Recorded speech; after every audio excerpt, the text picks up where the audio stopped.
Bismillahirrahmanirrahim. Assalamualaikum warahmatullahi wabarakatuh. Di sini saya Dri Ginanjar dari jurusan Hukum Ekonomi Syariah akan membahas mengenai analisis jabatan. Dalam bahasa Inggris, analisis jabatan dikenal dengan istilah job analysis. Dalam bahasa Indonesia, biasa diterjemahkan langsung menjadi analisis pekerjaan. Analisis jabatan ini adalah salah satu fungsi penting dalam manajemen sumber daya manusia untuk menempatkan orang yang tepat pada posisi yang tepat. Tujuan dari analisis jabatan sendiri yaitu meliputi pengumpulan dan pencatatan data terkait pada pekerjaan serta jabatan seperti pengetahuan dan keterampilan yang dibutuhkan untuk melakukan pekerjaan, tugas serta tanggung jawab, kualifikasi pendidikan serta pengalaman yang dibutuhkan, serta karakteristik dan emosional yang dibutuhkan untuk melakukan pekerjaan sesuai dengan apa yang diinginkan dari manajemen perusahaan. Tujuan dilakukannya analisis jabatan yaitu adalah sebagai berikut. Yang pertama yaitu rekrutmen dan seleksi. Analisis jabatan membantu manajemen untuk menentukan jenis orang yang dibutuhkan untuk mengisi jabatan atau melakukan pekerjaan tertentu. Analisis jabatan menunjukkan kualifikasi pendidikan, pengalaman kerja, keterampilan teknik, fisik, emosional, serta keahlian pribadi seseorang untuk bisa melakukan pekerjaan dan mengisi jabatan yang dibutuhkan. Tujuannya ialah untuk mendapatkan orang yang tepat untuk melakukan pekerjaan yang sesuai atau mengisi posisi jabatan yang tepat.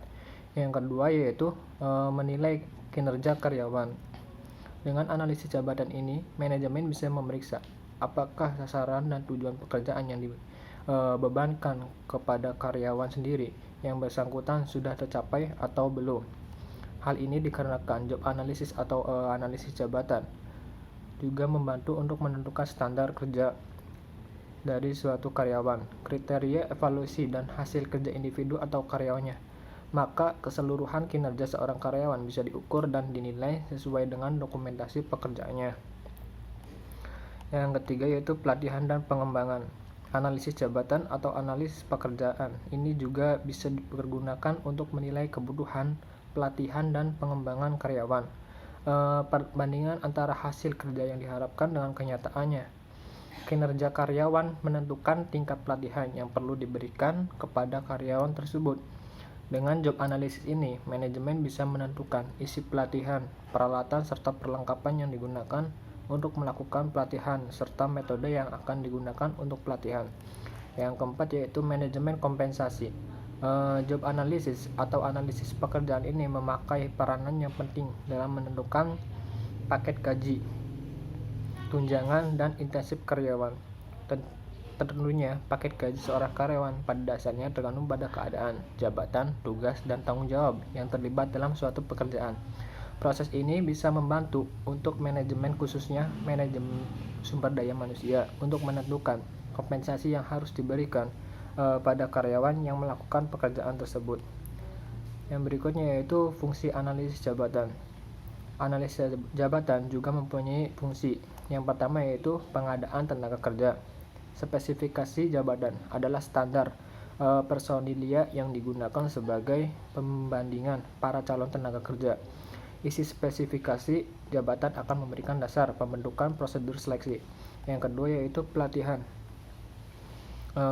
Isi uraian tugas serta pekerjaan bisa dipergunakan sebagai dasar untuk mengambil keputusan, khususnya dalam hal program pelatihan dan pengembangan sumber daya manusia. Yang ketiga yaitu evaluasi kinerja. Persyaratan serta uraian jabatan bisa dinilai sebagai dasar untuk menentukan nilai pegawai dalam pemberian kompensasi yang layak. Yang keempat yaitu penilaian prestasi. Untuk menentukan apakah pekerjaan bisa diselesaikan dengan baik, maka deskripsi jabatan akan sangat amat membantu untuk pemilihan sasaran pekerjaan. Yang terakhir, promosi dan transfer pegawai. Informasi serta data pegawai akan membantu proses pengambilan keputusan sebagai dasar program promosi dan transfer pegawai. Adapun manfaat dari analisis jabatan sendiri yaitu memiliki 7 manfaat untuk memimpin suatu perusahaan atau organisasi. Salah satu manfaatnya adalah untuk memecahkan masalah tentang kepegawaian, khususnya yang saling berhubungan dengan tugas yang harus dia lakukan di perusahaan tersebut. Manfaat analisis jabatan yaitu antara lain yang pertama sebagai penarikan serta seleksi tenaga kerja, sebagai penempatan posisi tenaga kerja, sebagai penentu pendidikan atau pelatihan dari tenaga kerja, sebagai keperluan dalam penilaian kerja, sebagai perbaikan syarat dalam pekerjaan, sebagai alat promosi jabatan pada tenaga kerja, dan sebagai perencanaan organisasi. Adapun tahap-tahap dalam analisis jabatan atau pekerjaan. Yang pertama yaitu persiapan awal. Ada dua hal yang harus dipersiapkan dalam mengidentifikasi pekerjaan serta penyusunan daftar pertanyaan. Proses identifikasi pekerjaan tergantung besar kecilnya perusahaan. Dalam perusahaan kecil, proses identifikasinya lebih sederhana dibanding dengan perusahaan yang besar. Karena dalam proses perusahaan besar, diidentifikasi pekerjaan bisa disusun atas dasar label organisasi, catatan pembayaran gaji, penyedia, serta lain sebagainya. Yang kedua yaitu pengumpulan data. Yang ketiga, observan, yaitu pengamatan langsung terhadap subjek yang akan diamati selama melaksanakan tugas. Yang keempat yaitu wawancara. Yang kelima yaitu kuesioner. Pendekatan ini akan memungkinkan banyaknya pekerjaan yang bisa dipelajari serta bersamaan dengan biaya yang murah. Yang keenam yaitu logs. Orang yang menduduki posisi akan diminta untuk memberikan informasi.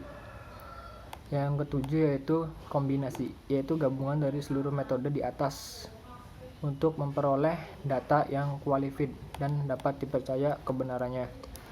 Yang kedelapan yaitu penyempurnaan data. Dari data yang didapat, lalu pisahkan untuk mendapatkan data yang relevan. Untuk selanjutnya, siap digunakan dalam berbagai bentuk seperti deskripsi pekerjaan, spesifikasi pekerjaan, dan standar-standar pekerjaan. Mungkin ini saja yang bisa saya sampaikan. Kurang lebihnya mohon maaf. Wabillahi taufiq wal hidayah. Wassalamualaikum warahmatullahi wabarakatuh.